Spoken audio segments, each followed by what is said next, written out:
Bonjour à tous, je suis Lorelai. Et moi, c'est Léa. Nous sommes heureuses de vous accueillir dans ce nouvel épisode de I Am an Equestrian.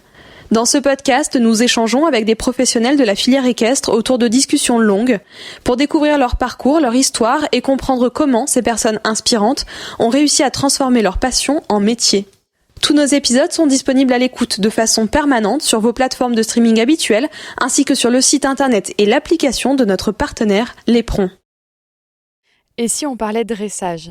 Cela fait longtemps maintenant que nous ne nous sommes pas replongés dans cette discipline. Il y a quelques semaines, nous avons eu l'immense plaisir de rencontrer Carlos Pinto, cavalier portugais de dressage émérite. Une fois de plus, nous avons été vraiment touchés par cette rencontre, et vous le comprendrez très vite. C'est non sans une grande émotion que Carlos est revenu avec nous sur sa vie de cavalier, sur ses débuts difficiles, sur le travail et les sacrifices qu'il a dû réaliser pour atteindre ses rêves. Carlos Pinto, c'est l'histoire d'un jeune Portugais qui part sans un sou à la conquête du cheval, du sport, du rêve olympique. Et quelle réussite! Les Jeux olympiques de Hong Kong en 2008, les championnats d'Europe à plusieurs reprises, les Jeux équestres mondiaux de Caen en 2014, et puis l'été dernier, Tokyo. Un parcours immense et riche, qu'il a su se créer, mais toujours bien accompagné, avec sa femme, Isabelle Pinto, membre elle aussi de l'équipe de France cette année à Tokyo, et désormais sa fille, Mado, qui semble suivre assidûment les pas de ses deux parents. Et bien que son papa, dans cet épisode, la mette en garde sur les travers et les difficultés du sport, il lui voue un soutien sans faille. Comme il le fait d'ailleurs avec bon nombre de ses élèves qu'il a à cœur de faire travailler, Carlos accorde désormais une grande partie de son temps au coaching. Et c'est comme cela que nous avons pu le rencontrer, à Mâcon, au détour d'une académie d'hiver.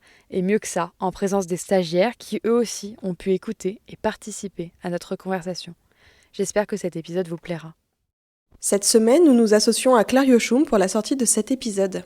Claire est ce qu'on appelle beatfiteuse et fondatrice d'Avec Plus Beatfitting, une société installée dans le sud à quelques minutes seulement du pôle équestre de notre invité, Carlos Pinto. Si le beatfitting n'est pas encore très développé en France, sa mission est pourtant primordiale pour les cavaliers. Il s'agit d'optimiser le confort et les performances des chevaux grâce à l'adaptation personnalisée du mors et du filet ou de la bride. Laissez-moi vous raconter rapidement l'histoire qui a mené Claire à créer Avec Plus Beatfitting. Avant de démarrer cette aventure entrepreneuriale, Claire était cavalière et coach. Elle constatait alors régulièrement que l'embouchure des chevaux qui lui étaient confiés ne convenait pas. Il lui aurait alors fallu pouvoir conseiller, éduquer les cavaliers à l'utilisation de chaque mors, mais pour ça, les compétences manquent à la plupart des coachs et cavaliers, et c'était son cas. Claire s'est donc tournée vers l'étranger et s'est rendue en Hollande pour y suivre une formation en beatfitting pendant une année. Depuis 4 ans, elle exerce son métier et accompagne les cavaliers de toute discipline et de tout niveau au travers de consultations de beatfitting. Voici en quelques mots un condensé de sa vision personnelle et professionnelle de son métier. Premièrement, chaque cheval est unique, doté de sa propre sensibilité, de ses propres préférences personnelles. Deuxièmement, le mors et le filet ont un impact direct et immédiat sur la locomotion et sa santé. Les essais de filet et de mors doivent impérativement se faire dans le mouvement. Une simple analyse de la physiologie de la bouche du cheval ne suffit pas à définir un schéma probant dans le choix d'une embouchure. Ensuite, le filet, notamment l'ergonomie de la tétière, a autant, voire parfois plus, d'impact sur la locomotion que le mors lui-même. Et enfin, les informations fournies par les fabricants de matériel ne suffisent pas à choisir un matériel réellement adapté aux particularités de chaque cheval. Une séance de beatfitting commence par un examen et une palpation du cheval dans son ensemble. Claire procède ensuite à une observation du fonctionnement du couple cheval-cavalier en dynamique avec le matériel utilisé habituellement. Le couple va ensuite essayer différents mors, différentes tétières, différentes museroles, ainsi que plusieurs pads qui vont permettre de modifier les pressions exercées sur la tête du cheval. C'est l'analyse des changements dans le fonctionnement du couple, en concertation avec le cavalier, qui permet à Claire d'orienter le cavalier vers le choix d'un mors ou d'une tétière. Pour en apprendre davantage sur ce métier passionnant, je vous invite à suivre Claire sur ses réseaux sociaux et pourquoi pas à la contacter directement. Sa page Facebook avecplus.beatfitting et sur Instagram avecplus_beatfitting. Allez, c'est parti. Bienvenue dans I'm an Equestrian, le podcast. Bonjour Carlos. Bonjour. Tout d'abord, on voulait vraiment vous remercier d'avoir accepté cette interview. Pour recontextualiser pour nos auditeurs, on est ici à Mâcon-Chintré et pour la première fois en 70 épisodes, on enregistre une interview avec un peu de public. Ça c'est une bonne idée. Donc on n'a même plus besoin de faire les bruitages. Donc je vais recontextualiser un petit peu. On est le samedi 19 février et donc on est à Mâcon au cœur d'un stage organisé par l'Académie d'hiver avec vous. Et donc, plusieurs personnes sont ici en train d'écouter notre interview. On va aussi les inviter à intervenir s'ils le souhaitent, venir poser leurs questions à notre micro. Donc, en tout cas, n'hésitez pas à nous interrompre si vous le souhaitez. Carlos, pour repeindre grandement un peu votre portrait, vous avez grandi au Portugal. Aujourd'hui, vous êtes cavalier de dressage. Je n'ai pas tout à fait grandi au Portugal quand même, parce que je suis quand même très français. Vous allez nous expliquer tout ça. Avec plaisir. Vous êtes cavalier de dressage de haut niveau et vous avez participé par 2 fois aux Jeux Olympiques, en 2008 à Hong Kong. J'ai participé à 3 Jeux Olympiques, 2 comme cavalier et 1 comme entraîneur. C'est l'info qu'on n'avait pas. Bon, donc voilà. on n'a pas que des bonnes informations. Si, c'est une bonne information. Il manquait juste que j'ai été entraîneur à Londres. D'accord, ok. Donc à Hong Kong en 2008, en 2021 à Tokyo, et plusieurs fois aux championnats d'Europe et aux Jeux équestres mondiaux de Caen. Toujours sous la nationalité portugaise. Ça, j'étais pas tout à fait certaine de mon information, mais voilà. Je suis portugais, malheureusement, je suis portugais, malheureusement parce que je suis quand même très français et j'aimerais bien participer à des grands concours pour la France. J'ai la chance d'avoir une fille qui peut le faire à ma place et j'en suis très fier. D'ailleurs, souvent, quand elle était petite, elle me disait « j'aimerais sortir pour le Portugal ». Vous savez, on fait toujours l'inverse de ce qu'on veut. Et elle voulait sortir pour le Portugal, je l'ai défendu. Je n'ai pas laissé faire et je lui ai dit « non, tu es française, tu seras française à vie ». Mais maintenant, elle est très fière de sortir pour la France, elle ne voudra pas sortir pour le Portugal. Ok, on va reparler de tout ça, de votre système, de votre femme, de Mado aussi, un peu plus tard dans l'interview. Vous avez donc une très grande connaissance de dressage de haut niveau, puisque vous le pratiquez depuis des années. Bon, mais à la connaissance, on n'a jamais assez de connaissances, mais j'essaie de m'en approcher. À la différence d'un cavalier de haut niveau classique, je dirais, vous avez débuté la compétition assez tard, à l'âge de 29 ans, si mes informations sont bonnes. Mais il me semble que vous avez quand même toujours été au contact du cheval. Et donc, je crois que votre histoire jusqu'à vos débuts en compétition, elle est assez particulière et pas très classique. Oui, elle est assez marrante d'ailleurs. Du coup, j'aimerais bien que vous nous la racontiez, que vous puissiez nous dire qui vous êtes, comment est-ce que vous avez fait la rencontre du cheval et quel a été votre parcours jusqu'à vos débuts en compétition. Alors, mes parents partent habiter en France. J'arrive en France, j'ai 2 ans. Je suis resté en France pendant 12 ans. Là, je n'avais pas du tout de contact avec les chevaux, même si j'aimais ça et que c'était vraiment une passion parce que depuis tout petit, je suis très passionné des chevaux. C'était comme ça. Je ne sais pas pourquoi. D'ailleurs, les passions, c'est comme ça, on ne sait pas pourquoi. Je rentre au Portugal, j'avais 12 ans, en 71, et je me dis, il faut que j'y arrive. Il faut que j'arrive à monter. Alors, je fais tout pour y arriver. Et j'arrive, j'habitais pas loin de Luis Valencia. C'est la personne qui m'a mis à cheval. Et là,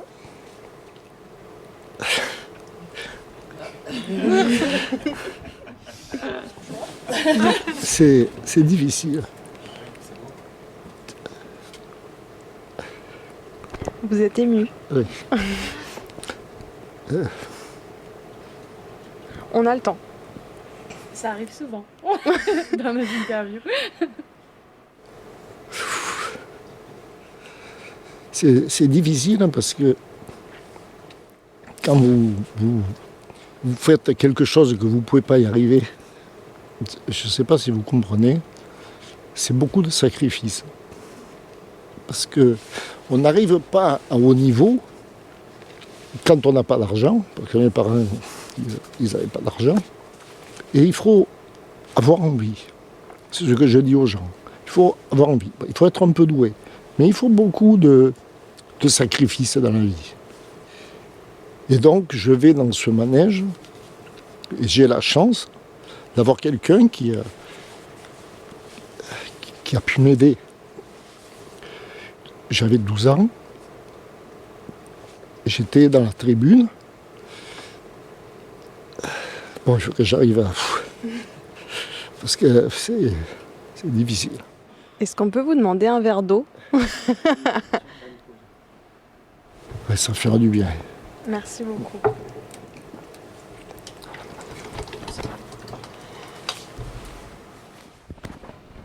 C'est solennel aujourd'hui à Mâcon.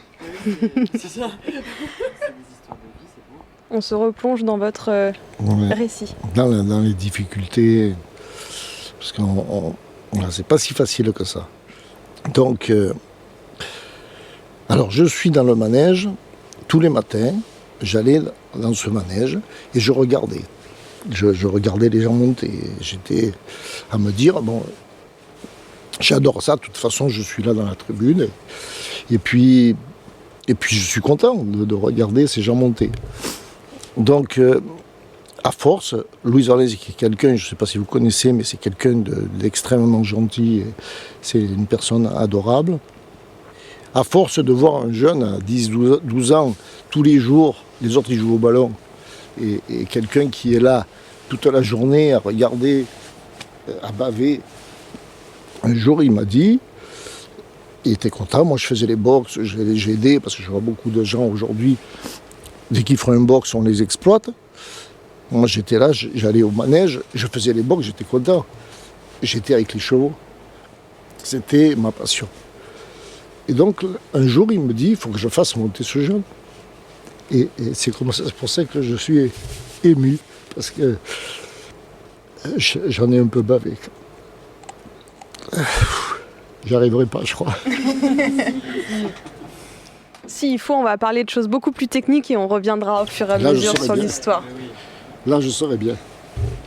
C'est dingue. Je vais avancer dans le récit, on y reviendra. Non, mais c'est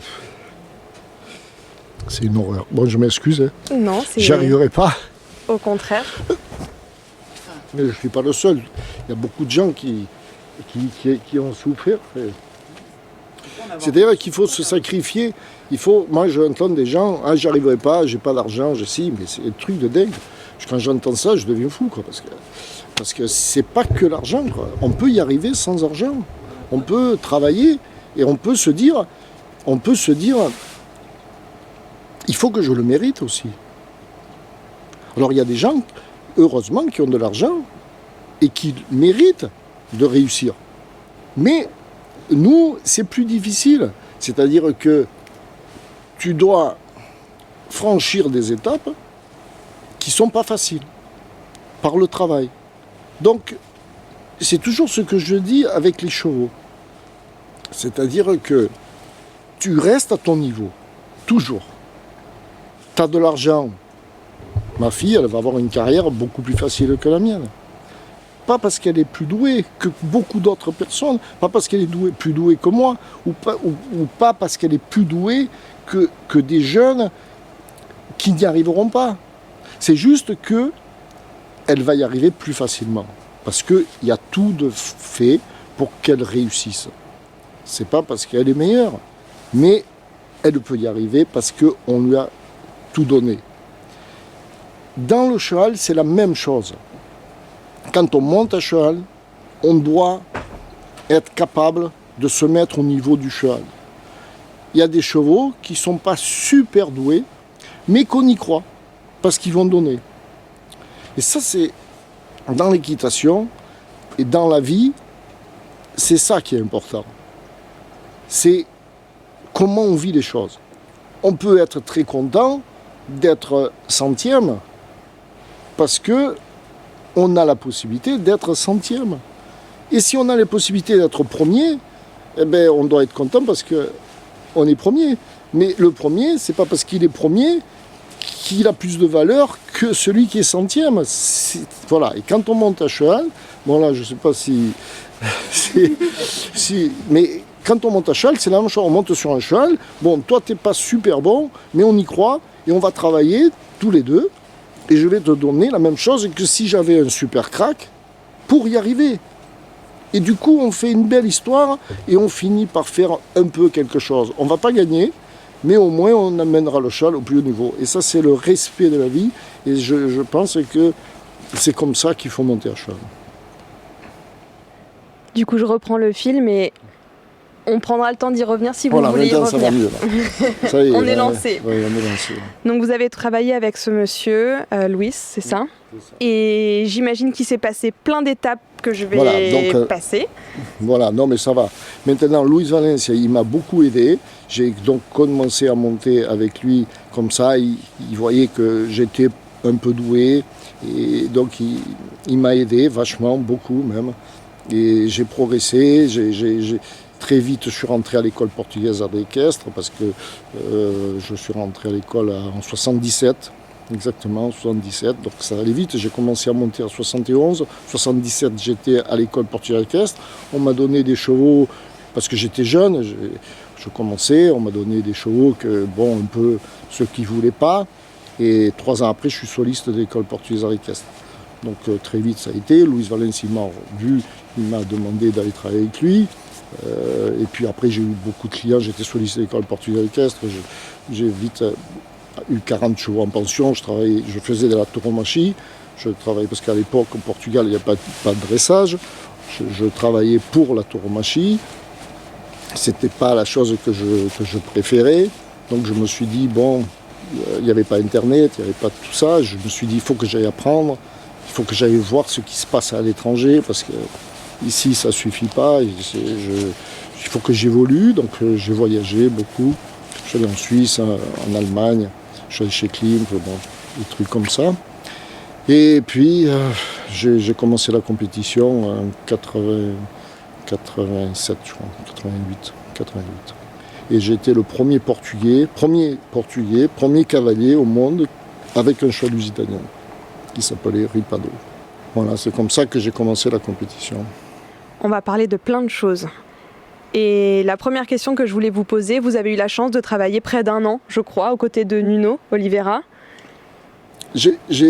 Nuno Oliveira me demandait de venir à 6h du matin, quand les portes étaient fermées, pour essayer de... Bon, il voyait que j'étais quand même un peu doué, et donc j'y allais en cachette, parce que Nuno, c'était un peu spécial. Et il fallait que j'y sois à 6h du matin pour pas qu'on voit que je montais les chevaux, et il m'a beaucoup appris aussi. Il m'a appris des choses intéressantes, des choses qu'aujourd'hui on ne peut pas trop utiliser parce qu'on est dans un autre monde, mais quand même on garde le principe, c'est-à-dire la légèreté, le bien-être du cheval. Ça c'est vrai que c'est bien. Après la méthode n'était pas la meilleure pour aujourd'hui, pour ce qu'on recherche. Aujourd'hui l'équitation elle est différente. Mais c'est vrai que Oliveira, mais pas que Oliveira, Guilherme Borba, qui était le directeur de l'école portugaise d'équestre, qui m'a beaucoup appris, Luis Valencia qui est pour moi comme un père, parce qu'il m'a beaucoup aidé. Justement, vous mettez en opposition l'équitation traditionnelle de ces grands maîtres de dressage comme Nuno et l'équitation moderne qu'on a besoin de pratiquer aujourd'hui quand on fait du dressage de haut niveau. Ou est-ce que vous vous en inspirez encore? Est-ce que vous les adaptez? Ou est-ce que vous pensez qu'on ne peut plus du tout utiliser ces méthodes On ne peut plus du tout utiliser ces méthodes. Ok. Ces méthodes, il faut les garder en tête. L'équitation d'Oliveira, c'est une équitation très importante. Le principe est très bon. Mais le but n'est pas bon, parce qu'aujourd'hui on a compris que l'équitation, un cheval est un athlète et qu'il doit utiliser ses muscles et son squelette pour faire des exercices. Avant on travaillait plus les exercices pour assouplir le cheval. Aujourd'hui on s'est rendu compte qu'un cheval, comme un athlète, il doit travailler son corps, apprendre à se servir de son corps, décontracter les muscles pour pouvoir faire des exercices. Et donc ça ne va pas tout à fait ensemble. On doit garder cette légèreté, parce que s'il n'y a pas de légèreté, le cheval se contracte et il ne fonctionne plus. Mais c'est une décontraction qui passe par l'impulsion. C'est-à-dire que le cheval se décontracte parce qu'il pousse, et avant on décontractait plus par la décontraction de la bouche, et le mouvement était le plus important. Et aujourd'hui, comme un athlète, comme vous savez, c'est pas le plus important. Le plus important, c'est pas l'exercice, mais c'est comment un cheval fonctionne. Mais justement, vous évoquiez récemment dans un média que ce que vous recherchiez dans votre équitation, c'était d'obtenir un cheval juste. Alors peut-être que ça va compléter un peu vos propos. Qu'est-ce que c'est qu'un cheval juste pour vous ? Qu'est-ce que l'équitation juste d'après vous ? Un cheval juste, c'est un cheval qui suit l'échelle de progression. C'est-à-dire que monter à cheval, c'est sentir que le cheval travaille un peu tout seul, qui fonctionne sans résistance, qui se porte tout seul, qui est droit. C'est-à-dire qu'un cheval, c'est pas un cheval qui passage, c'est un cheval qui piaffe, c'est pas un cheval qui change de pied autant, c'est pas un cheval qui change de pied. C'est un cheval qui, quand on voit se déplacer, qu'on voit qu'il se déplace naturellement et qu'il se porte tout seul et que le cavalier n'a pas besoin de faire d'efforts. Ça, pour moi, c'est ça un cheval juste. Et c'est ce qui est important, c'est vraiment apprendre à son cheval à se tenir, quoi, et à respecter le cheval et qu'il y ait une bonne entente entre le cavalier et le cheval. Les exercices, c'est secondaire, c'est pas grave l'exercice, c'est un aboutissement. Mais déjà qu'on commence par là. Et un cheval juste, quand on parle d'un cheval juste, il peut faire de l'obstacle, il peut faire du complet, il peut faire du dressage, il peut faire de l'attelage, il peut tout faire. On doit commencer par ça, c'est-à-dire que le cheval, il doit vraiment suivre l'échelle de progression, calme en avant et droit. Pour moi, ça, c'est mon enseignement, il est vraiment basé là-dessus. Après ça, on fait de l'obstacle, on fait du dressage, on fait ce qu'on veut, mais avant tout, il faut que les transitions soient bonnes, montantes, descendantes, que le cheval, il se porte tout seul. On va revenir un petit peu à votre histoire. Et donc... Sortons les mouchoirs. C'est ça. Et donc, c'est comme cela que vous êtes propulsé sur la Coupe du Monde de Lausanne en 1988. Ça, c'est pas mal. Vous avez donc eu à apprendre assez rapidement tous les codes de la compétition et du haut niveau. Est-ce que vous pourriez un peu nous parler de cette acclimatation, de quel a été le déclic par lequel vous êtes arrivé vraiment à la compétition à l'âge de 29 ans ? Et qu'est-ce que vous en avez appris à ce moment-là de votre vie ? Alors, j'avais un cheval qui s'appelait Ripado. Je faisais tous les mouvements du Grand Prix. Et puis les gens, ils m'ont dit un jour, mais il faudrait que la compétition, ça se développe vachement, c'est le futur, etc. Il faudrait que tu le sortes en concours, parce que le cheval, il va bien. Je dis, ah bon ? Et c'est quoi la compétition ? Alors, il faut que tu fasses des exercices, et puis il y a des juges, et puis ils vont te noter.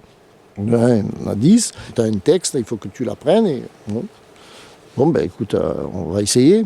Et j'étais avec Olivier Arnal, c'était mon meilleur ami. Olivier Arnal, c'était un super copain, c'est toujours, mais bon, un peu moins maintenant. Et nous voilà partis. Alors ça, c'était marrant parce que quand on s'entraînait, il y avait dans le texte, il y avait dit, alors arrêt en X. Et là, X, mais c'est où X ? Parce qu'il n'y avait pas X sur les carrières. Ah, merde, X, alors c'est où X ? Bon, on s'en fout, arrête-toi, et puis on verra bien après où c'est X. Ça a commencé comme ça. Et le premier concours de ma vie, c'était Coupe du Monde à Lausanne. Première fois que je sors en concours, je fais Coupe du Monde à Lausanne. Et le plus marrant, et Olivier peut le dire, je ne sais pas si vous voyez qui c'est Olivier, c'est le sponsor de Charlotte Chavignac. Et c'est incroyable parce qu'on va s'entraîner, et il fallait une carrière à 60 sur 20, mais personne n'avait de carrière à 60 sur 20. Dans le Lusitania, on avait tous des manèges 15 sur 30 et on n'avait pas de carrière. Alors là, merde, on est emmerdé là. Et alors, qu'est-ce qu'on fait ? Ah il y a un gars qui dit, c'est facile, moi je vais tondre le pré là. Je vais tondre le pré, on va mettre 4 poteaux et puis allez, on va faire le Grand Prix. Et moi j'arrive là-bas, purée, mais le problème c'est que c'était un peu, c'était pas génial quoi. Un champ de patates. Et voilà, on s'est entraîné sur un champ de patates. Le X, on savait pas où il était. Et j'allais Coupe du Monde. J'allais faire la Coupe du Monde. Incroyable. Donc voilà, on est parti avec la Coupe du Monde, avec la bétaillère et tout. On arrive à Lausanne, les mecs tous comme ça, les bandes, tout le bordel, les Suisses. Nous on arrive avec nos chevaux, le poil comme ça, le poil long comme ça. Putain, la vache, je dis, putain, ça va être dur. Hein. Ça va être dur. Sur les taureaux.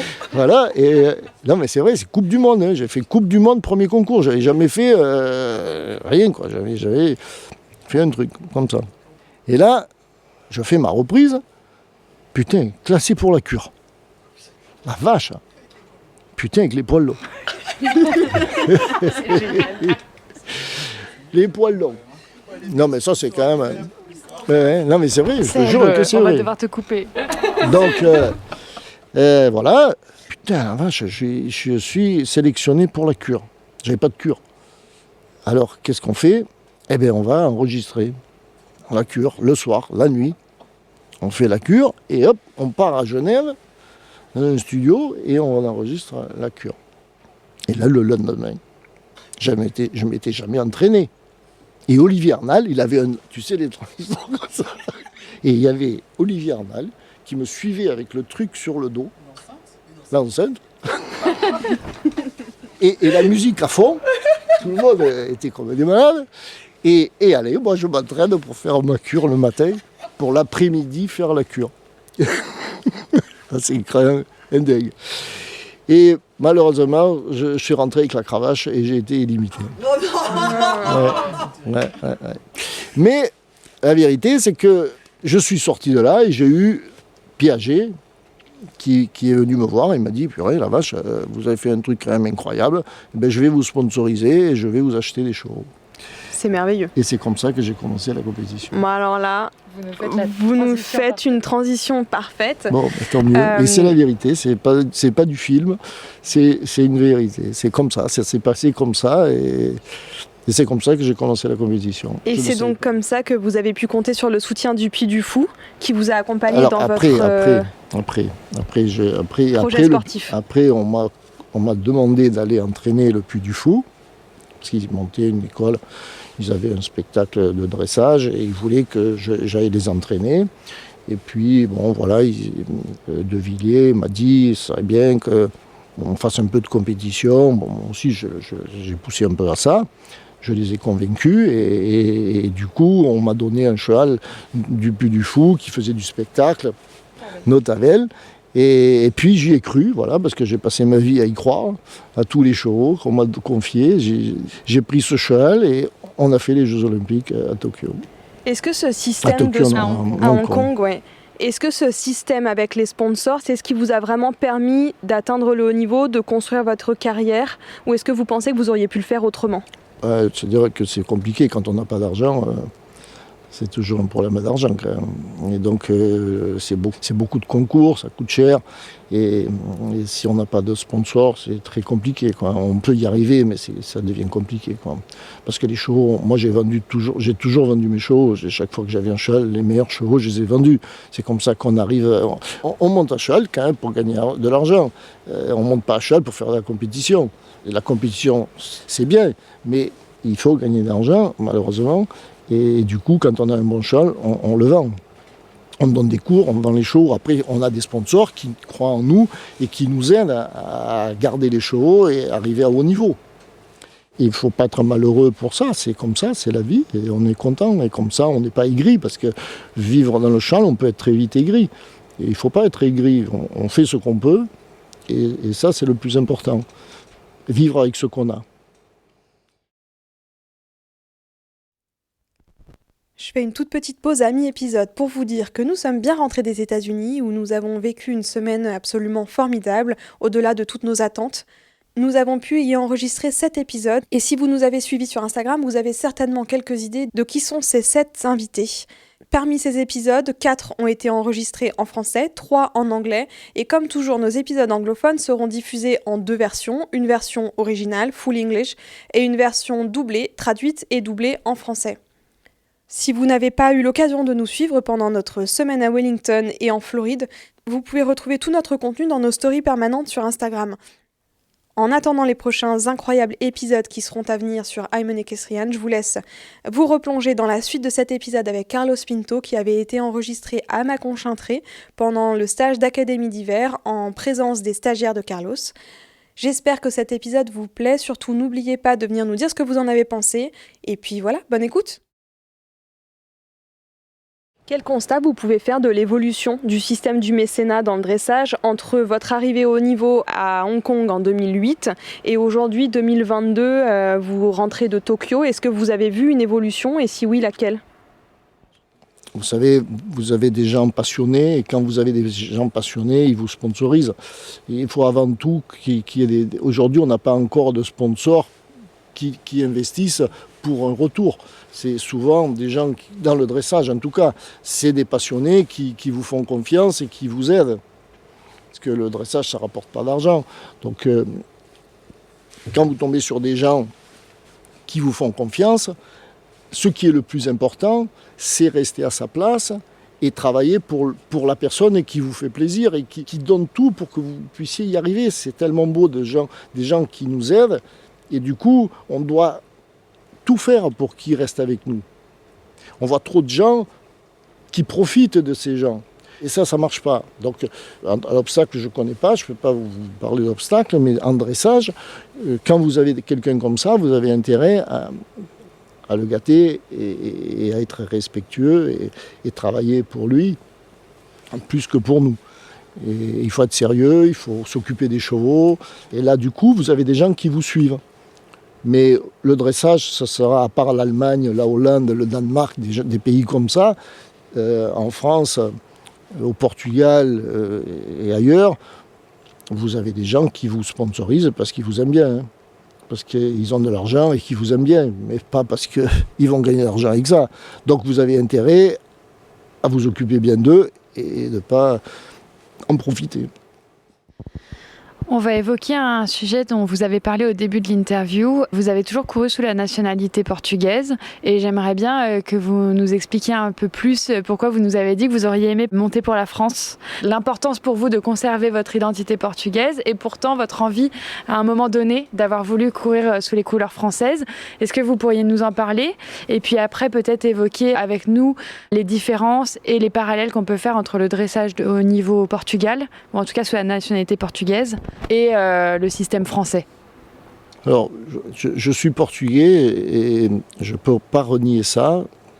Tant que mes parents étaient vivants, là, ma mère est décédée il y a 15 jours, donc peut-être ça va changer, mais je ne pouvais pas changer de nationalité, c'est pas possible. Je suis portugais et je reste portugais, mais de notre côté, c'est vrai que la France m'a tellement bien accueilli, les gens m'ont bien accepté, et je remercie beaucoup le pays qui m'a tout donné, parce que moi je ne vois pas de différence.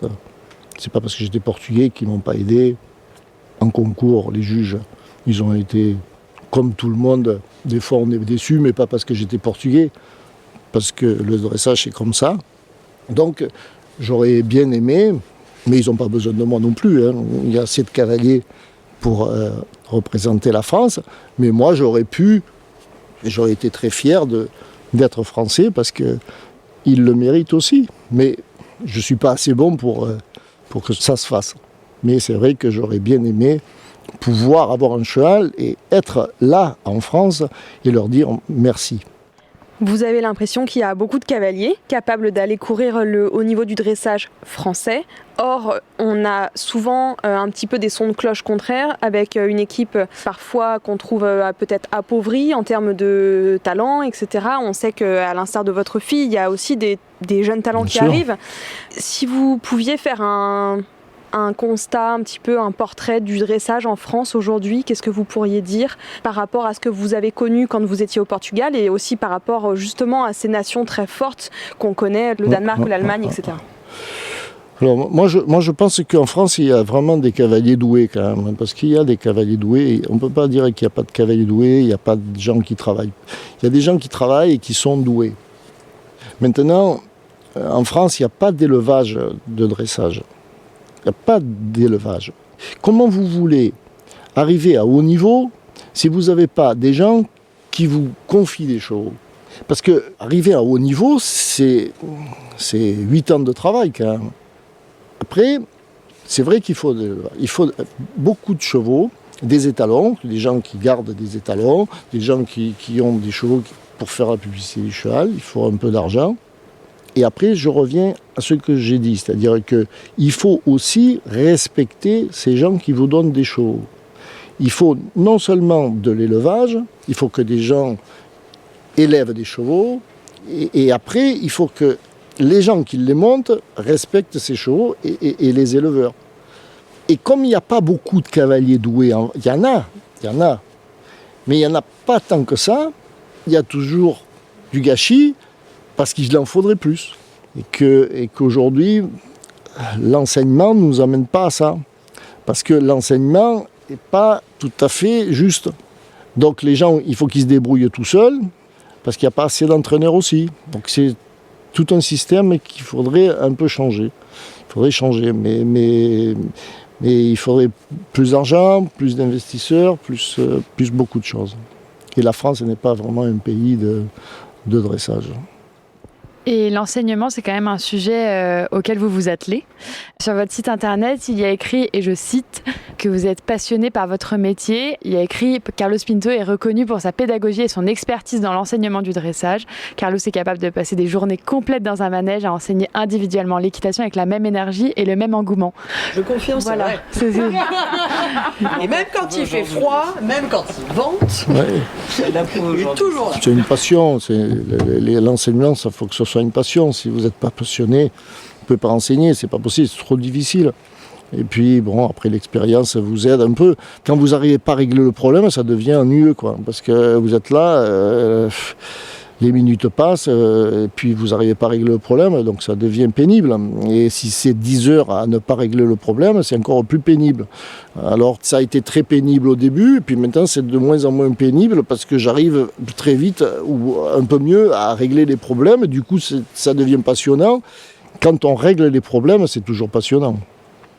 Est-ce que ça a toujours été une partie de votre activité que vous avez toujours aimé faire, vous avez toujours aimé enseigner, ou alors ça s'est déclenché un peu plus tard?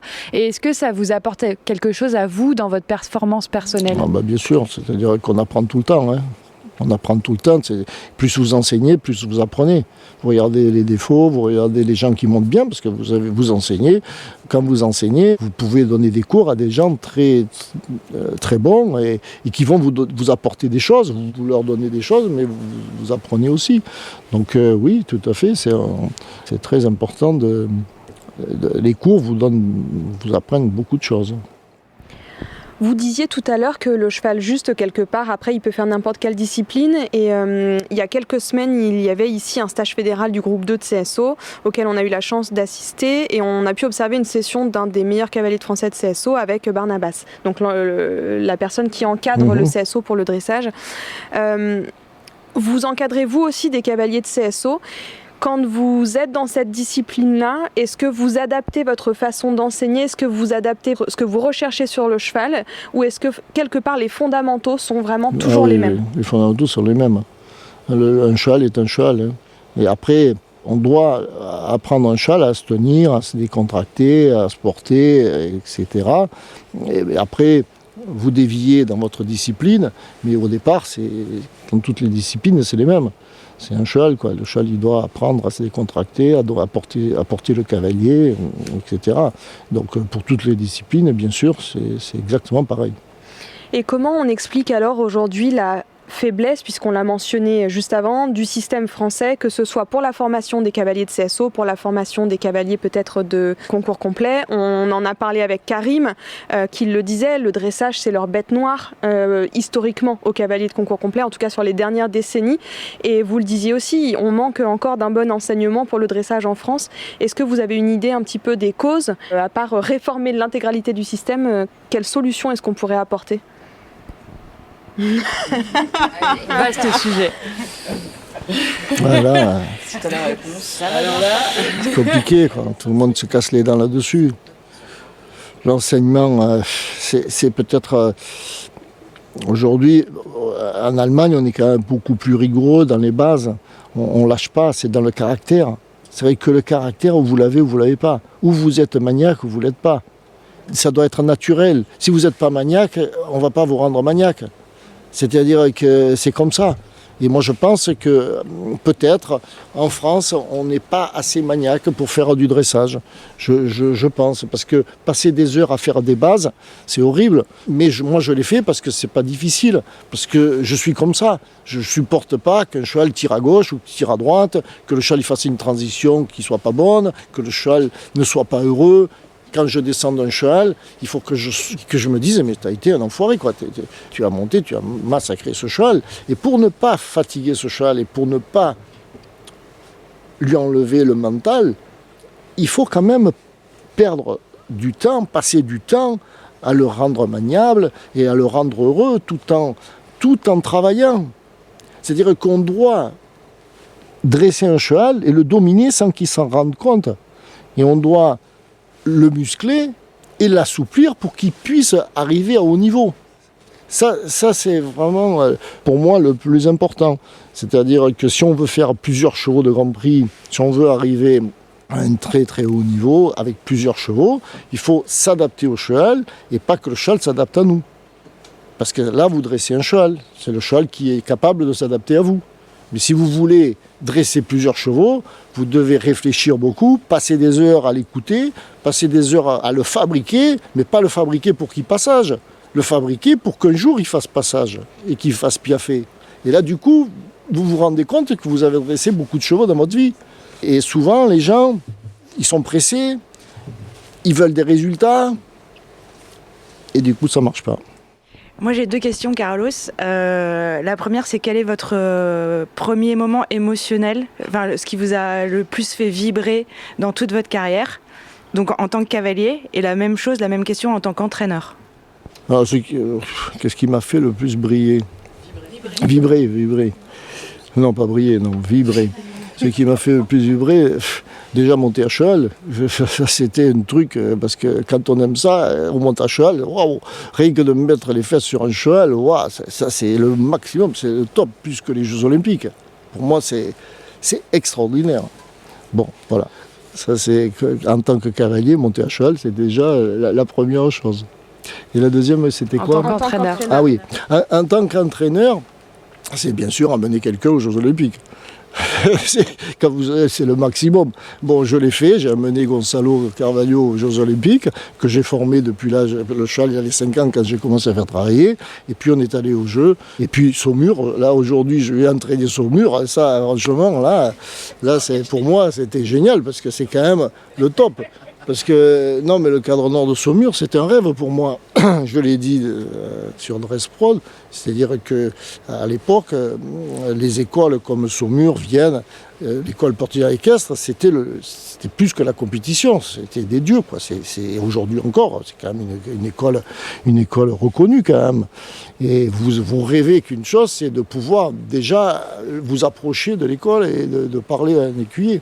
Aujourd'hui, quand je suis là, il y a 15 jours, 3 semaines, et quand je suis allé les entraîner, que je suis rentré dans... J'y suis allé souvent à Saumur, mais là, j'y suis allé pour entraîner les cavaliers quand même. Là, comme entraîneur, franchement, là, c'est le summum, quoi. Surtout pour quelqu'un de mon âge. Aujourd'hui, peut-être moins. Je pense pas. Je crois que n'importe qui, tous les cavaliers, n'importe quel cavalier, il va entraîner Saumur, il sera fier. Et c'est vrai que ça a été un grand moment. On va parler un peu, Carlos, maintenant de votre famille, puisque le haut niveau et la réussite riment quand même avec la famille chez vous.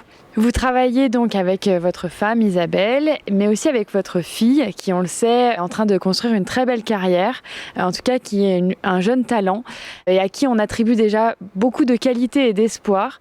Sur quoi repose ce succès familial d'après vous ? Est-ce que vous pourriez nous parler un peu de la structure, de comment vous fonctionnez tous les trois ? Et puis de votre fille quand même, de l'avenir que vous mettez en place pour elle et les conseils peut-être que vous pourriez lui donner. La réussite, je pense, c'est beaucoup le travail. J'ai la chance d'avoir une femme extraordinaire qui m'a beaucoup soutenu, qui était toujours dans mon ombre. Et chacun avait son rôle. Alors que c'est une super cavalière et qu'elle monte très bien. Mais j'ai la chance qu'elle, la compétition, elle adore, elle aime bien monter, mais elle n'aime pas se mettre en valeur. D'ailleurs, je crois que c'est la première cavalière, je crois que ça doit exister, mais c'est la seule qui ne voulait pas aller aux Jeux Olympiques.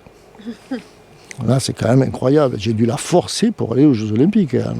Je vous jure qu'elle ne voulait pas aller aux Jeux. C'est un truc de dingue. Parce que pour elle, elle n'avait pas sa place dans l'équipe. Elle trouvait qu'il y avait des gens bien meilleurs, et c'est vrai qu'il y avait des gens bien meilleurs.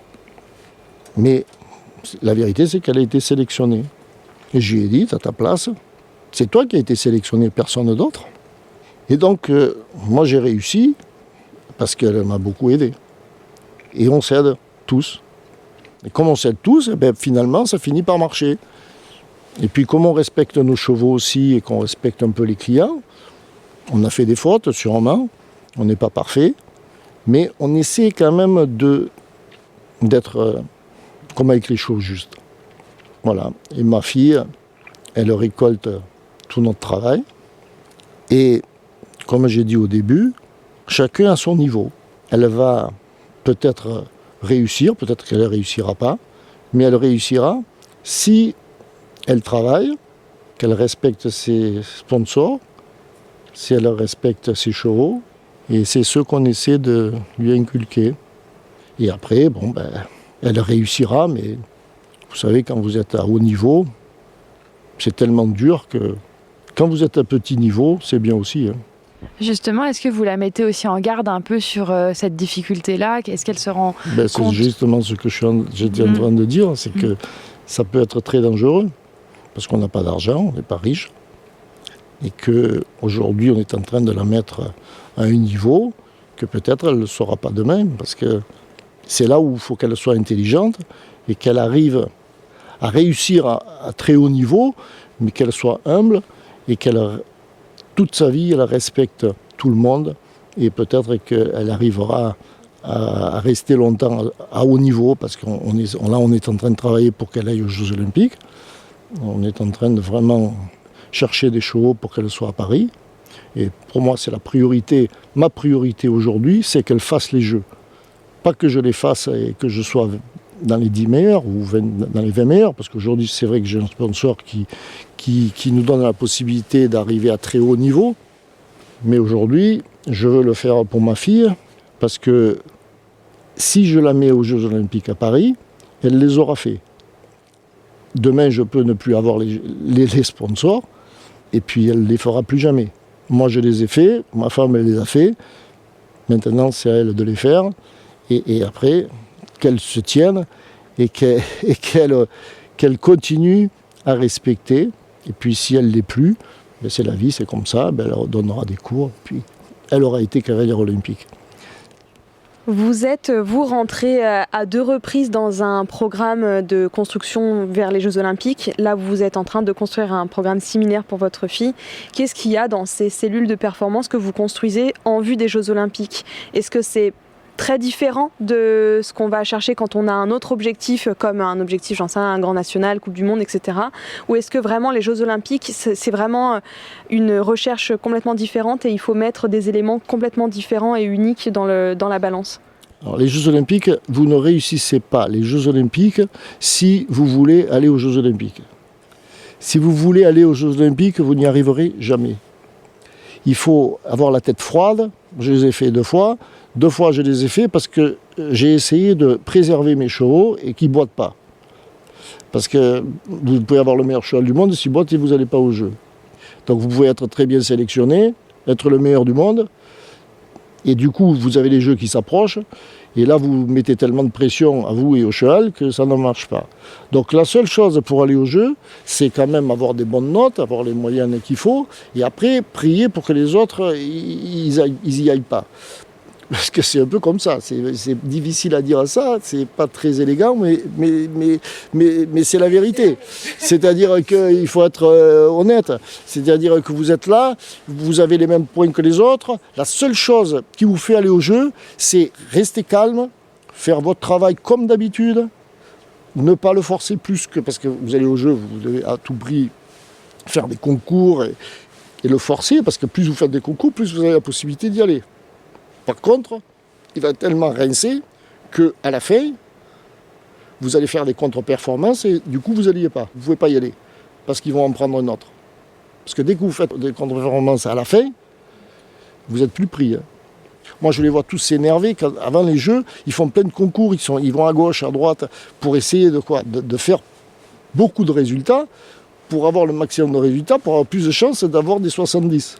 Moi, je pense qu'il vaut mieux en faire moins, être calme, le garder frais, vous en faites pas beaucoup, mais vous faites les 70. Et le plus proche des échéances. Parce que si vous commencez en début de saison à faire tous les concours, et vous allez le cramer, et à la fin de la saison, il est rincé, et du coup, vous n'y allez pas. Et ça, on le voit souvent, quoi.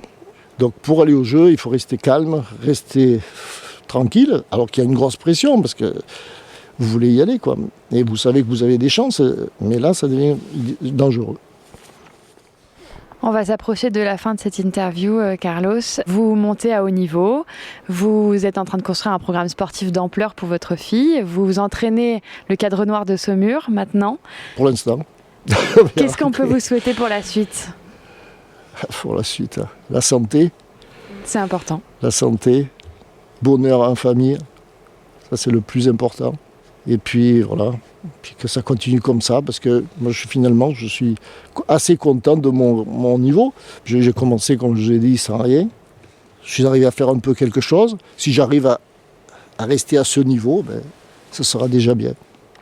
Vous nous disiez au tout début de l'interview que vous rêviez de monter à cheval, que vous n'aviez pas l'argent, avec beaucoup d'émotions. Après, vous nous avez vous nous avez confié que vous rêviez d'entraîner le Cadre Noir. Aujourd'hui, vous entraînez le Cadre Noir. Vous avez participé aux Jeux Olympiques. Votre femme aussi. Vous êtes en train de construire le projet olympique de votre fille. Est-ce que vous êtes fier, ému, reconnaissant de ce parcours-là ? Reconnaissant de la vie, ça c'est sûr. Vous en avez conscience d'avoir rempli un petit peu toutes les cases de rêve d'enfant ? Peut-être pas toutes les cases, parce que des fois, on pourrait faire mieux, on peut toujours faire mieux. Mais bon, je suis quand même assez content de ma carrière. C'est pas facile d'arriver sans rien et d'être un peu connu. Je ne suis pas le meilleur cavalier au monde, loin de là. Mais je suis assez satisfait surtout d'avoir emmené beaucoup de chevaux, de les avoir. J'ai cru en tous les chevaux que j'ai eus. Je n'ai pas attendu qu'on me mène d'un cheval du ciel, qui tombe du ciel, parce que si on attend qu'il tombe du ciel, ça va être compliqué. Donc j'ai pris des chevaux, et puis il faut travailler. Et quand vous avez un cheval qui normalement devrait faire 63 ou 64 et que vous l'amenez à 69, vous êtes champion du monde. Vous êtes le meilleur cavalier du monde. Vous le pensez. Pas tout le monde le pense, mais vous le pensez. Je dis, le cheval, tout le monde n'y croit pas. Les gens ils vous disent, mais qu'est-ce que tu fais avec ce cheval ? Et ce cheval, il ne fera jamais rien. Et puis vous y croyez, et puis vous êtes là avec votre cheval. Vous savez qu'il n'est pas extraordinaire. Mais on va travailler, on va y croire. Et puis on réfléchit tous les soirs dans le lit, on se dit mais là il faudrait qu'il fasse ça. Et puis il ne peut pas le faire, alors on va y aller cool. Puis on va attendre, on va travailler, on va espérer, et puis on y croit. Et puis quand vous arrivez à 69 et que les gens vous disent Carlos, tu as fait un bon boulot, c'est la meilleure reconnaissance du monde. C'est pas à gagner les Jeux Olympiques. Les Jeux Olympiques, vont gagner les Jeux Olympiques, j'aimerais bien gagner les Jeux Olympiques. Il ne faut pas cracher dans la soupe, c'est génial. Moi, j'aurais adoré qu'on m'achète un cheval à plusieurs millions. Ça serait génial. Mais on peut être content avec pas grand-chose. Et ça, c'est génial de faire à notre niveau, quoi. On doit être content avec ça. Est-ce que notre assemblée veut poser une ou deux questions ? Merde, attends, faut que je me concentre. Quelle est pour toi la chose la plus importante quand on prend un jeune cheval pour l'amener jusqu'au Grand Prix ? Le truc le plus important. Y croire, prendre son temps, vraiment. Y croire, ça c'est vraiment, y croire, pour moi c'est le plus important. Que souvent, dès qu'on a des problèmes, au bout d'un moment, on n'y croit plus et du coup, on essaie de le vendre. Et après, prendre son temps. C'est-à-dire que le cheval doit être capable musculairement d'être prêt pour faire des choses compliquées.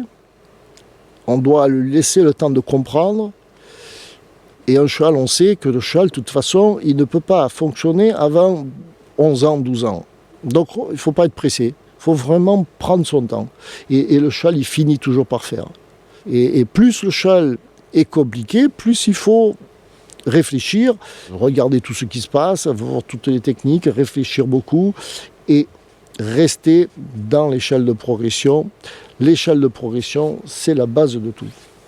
Plus et tout le temps travailler dans l'échelle de progression. Est-ce que je peux me permettre de vous demander de détailler ce que vous appelez l'échelle de progression, nous qui ne sommes pas dresseuses, peut-être juste donner un cadre, à quoi ça fait référence ? Vous avez des éléments, quand vous montez à cheval, vous avez des choses indispensables.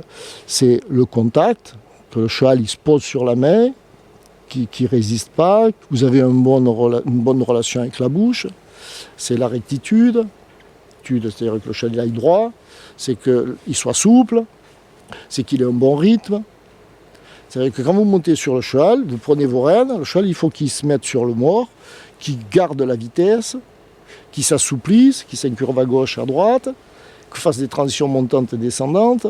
Voilà, la propulsion, ça c'est les bases, qu'il n'y ait pas de résistance. Donc chaque fois que vous faites un exercice, vous allez avoir des problèmes. Vous allez avoir des résistances, vous allez avoir un cheval qui va perdre l'équilibre, vous avez un cheval qui va accélérer ou qui va passer derrière les jambes. Et là, il faut arrêter les exercices. Vous revenez aux bases et vous récupérez les bases. Vous retravaillez le contact, vous retravaillez l'équilibre, vous retravaillez le rythme. Le cheval, il est dans les bases, il est dans l'échelle de progression, vous refaites les exercices. Et dans l'exercice, vous recherchez les bases. Je fais une épaule en dedans. Est-ce que le contact est bien? Est-ce que le rythme est bien? Est-ce que le cheval est en équilibre? Là, il n'est pas en équilibre. Là, le contact est perdu. Donc, je récupère le contact, je retravaille le contact. Et c'est ça le plus important. Parce que si vous travaillez l'exercice, vous perdez l'échelle de progression, mais on continue à faire les exercices, le cheval, il ne peut pas fonctionner. Puisqu'il n'est plus juste. Vous avez tout perdu. Et du coup, vous avez à la fin un cheval qui fait tout, mais qui n'est pas juste, qui ne fonctionne pas. C'est-à-dire, il ouvre la bouche, il baisse la tête, ou il la remonte, il accélère, il freine.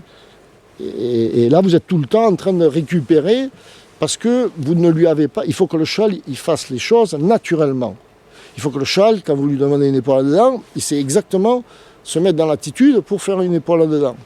Si vous continuez l'exercice alors qu'il est dans une mauvaise attitude, il n'aura jamais de référence, il ne saura jamais se dire, bon, moi quand je fais une épaule dedans, il faut que je sois comme ça. Puisqu'on accepte qu'il ne soit pas comme ça.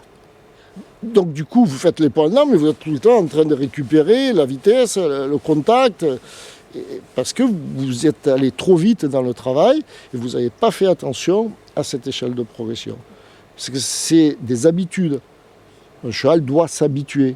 Un cheval doit s'habituer à faire des choses sans que vous soyez tout le temps en train de lui dire non, il faut que tu sois comme ça. Non, c'est tous les jours comme ça. Et du coup, à force, le cheval, il sait se tenir, il sait faire les choses sans que vous soyez là tout le temps à solliciter le cheval. Oui, je vais te poser une question, Carlos.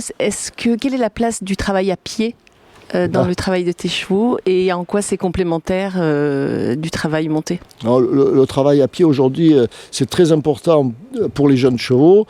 Juste les flexions, on peut lui apprendre juste à se plier un peu, parce que les chevaux, quand on commence avec les jeunes chevaux, quand on leur demande de se plier, ils ne comprennent pas, ils ne savent pas ce qu'on leur demande.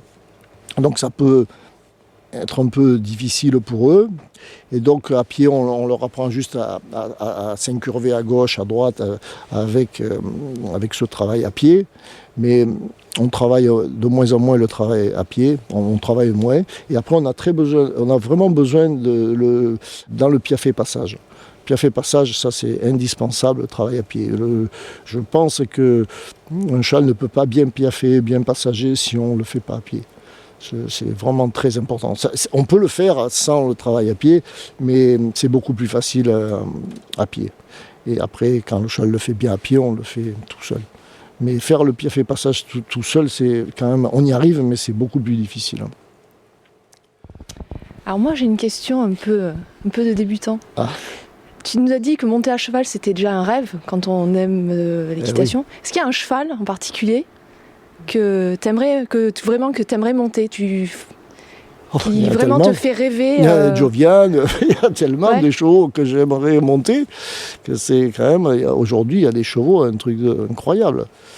On voit des chevaux, ils naissent avec des qualités incroyables. Et ça c'est quand même le rêve de n'importe quel cavalier, c'est sûr. Mais c'est notre métier. C'est notre métier. Quand on a des chevaux comme ça, c'est notre métier, quoi. Nous, on n'est pas dans ce métier. On est dans un métier de construction. Et c'est vrai que quand on n'a pas les bases à construire, quand on a un cheval qui se porte tout seul, qui trotte tout seul, c'est quand même plus agréable. Parce que quand vous commencez à travailler le rassemblé, c'est quand même compliqué, parce que c'est pas naturel quand même. Donc on a des résistances, on a des chevaux qui perdent l'équilibre, Donc voilà, c'est quand même pas la même équitation, quoi. Alors c'est sûr que c'est un rêve de monter des cracks, quoi. Ça c'est sûr. Mais bon, là c'est pas facile. Est-ce que vous avez d'autres questions? Ah, aïe. Est-ce qu'on est entouré de dresseurs ici? Moi je suis pas du tout un dresseur. Mais pour toi, le dressage moderne aujourd'hui, si je te dis, t'as 3 mots, c'est quoi ?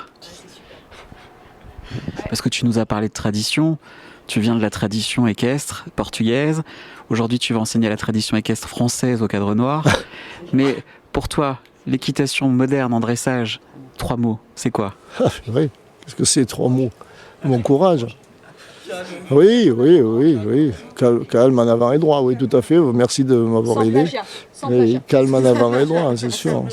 Oui, calme en avant et droit. Oui. Ça, c'est sûr. Hein. C'est écrit en grand sur le mur, là, le manège. Oui, c'est ça. Oui, voilà, mais... Oui, c'est ça. La tradition. La tradition, oui, la tradition, mais la tradition du XVIIIe siècle, quand même. Oui, du XVIIIe siècle, mais du coup, on se rend compte que la modernité est quand même très attachée à la tradition, dans le dressage en tout cas. Oui, c'est une tradition. L'équitation, c'est une tradition. Il faut rester dans cette tradition. Mais une tradition qui évolue. C'est-à-dire qu'aujourd'hui, on a compris des choses qu'on ne connaissait pas. Mais si on regarde l'équitation du XVIIIe siècle, c'est à peu près ce qu'on fait aujourd'hui. Hein. Il y a une évolution, c'est sûr. Parce qu'aujourd'hui, on travaille plus dans la gymnastique, qu'avant, on travaillait plus dans les exercices. Mais le contact, la mise en avant, etc., c'est quand même la tradition. Et il faut garder cette tradition, ça c'est sûr. Il ne faut pas changer. Merci beaucoup, Carlos. C'est un plaisir. Merci, Carlos.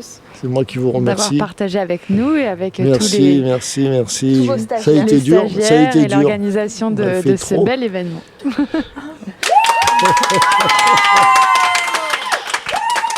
Bon, merci beaucoup. Ça a été un peu pénible sûrement pour vous. Mais... Et voilà, cet épisode est terminé. Comme je vous le disais pendant l'entracte, venez nous dire ce que vous en avez pensé sur Facebook ou Instagram en message privé ou en commentaire sous le post feed de l'épisode. Aïmen Equestrian reprend un rythme normal, un épisode toutes les 2 semaines. Je vous dis donc à 2 semaines pour le prochain épisode. À bientôt!